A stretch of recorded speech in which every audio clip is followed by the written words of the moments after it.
Гүртэн төмөр аажуухан алгасаар гэрийн хойд руу багахан яваад нэг нь дов мэт газарт хүрмэгцэн өмнөд рүү хандаж завлан суув. Тэгснэн хоёр гарыг алдлан тэнгэр өөд хандуулаад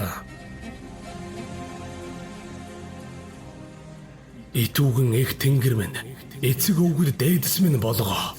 Чухалд хүргэх үгсийг минь салхиар дайгтун.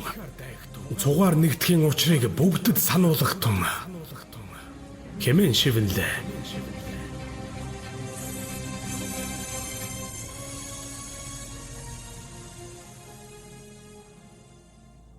Далайгүйний хүрээ их хамбын өргөө.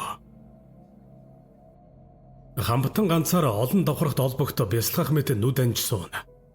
Гэтэл түүний чихнэн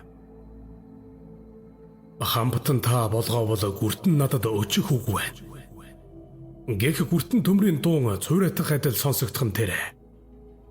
Эл дууг сонссон өвгөн хамб алгуурхнаар нүдэ нээгээд айдуухан инээмсэглэв. Энэ өдөр эдүгэ цагийн хүмүүн үүсэх нь бүхэл дуулж байгаагүй хар ёр тохиож буйг хамтан тааж гадарлаж буй биз. Эртний өсөөр унлаг хийсэн зэвдэн гихч эргшээсэн бүхнэн хүн зоны зүг босгов. Иймийн тул эрдэмт хүмүүн та өөрийн шав нарын чадлыг түшиж өөрсдийн жаягаар тосвол зохино. Хэмээх гүртэн төмрийн хоолой чихэнд нь дахин нэг сонстоод замхран үгүй болов. Хамтан бодол болсоор хэсэг суугаад олбог юунаас аажуухан өндийлөө.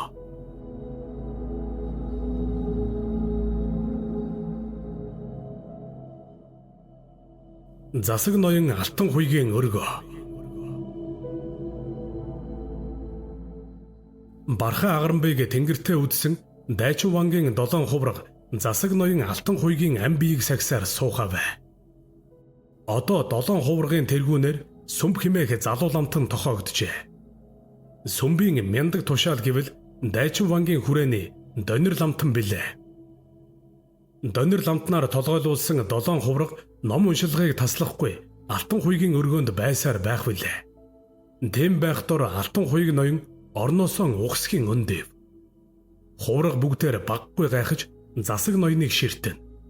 Гэтэл засаг ноён өөрийн бус хоолоогоор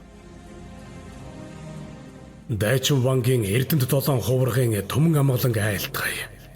Гүртэн төмөр миний үг биеэр хүрэх боломжгүй учраас та бүхэнд ийм дайв. Цөвөн цагийн ёрыг дуудаж цэвдэн гихч хоёр ертөнцийн хязгаарыг эвдэжээ. Тиймийн тул бүгдээр нэгийг бодож хоёрыг санаж суухыг биебээр зүрхлэн айлтгая хэмээлээ. Засаг ноён ийн хэлж дуусаад арагш буцан унж өмнөх байдалтаа оров. 7 хувраг бүгдээр царай бараалгаж бийсийг харна.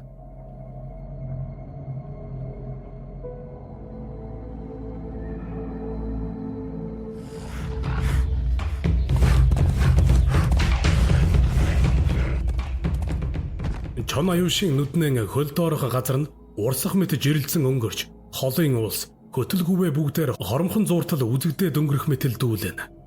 Түүний нүдэнд төдийгүй чихэнд дайран өнгөрөх газар бүртэн тохиох хүм мал хийгээд элдв бусад зүйлсийн чимээ аваа хүртэл нэг бүрчлэн өртөнө.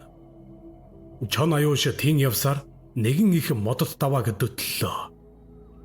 Үүнтэн зэрэгцээд түүний чихнээ "Ах минь тунчиг яараар атаад цэвдэнгийн буй газрыг надад олж мэдүүлээд өтөр эргэж ирэхтун" гэх гүртэн төмрийн дуун хоромхон сонсогдоод өнгөрөв.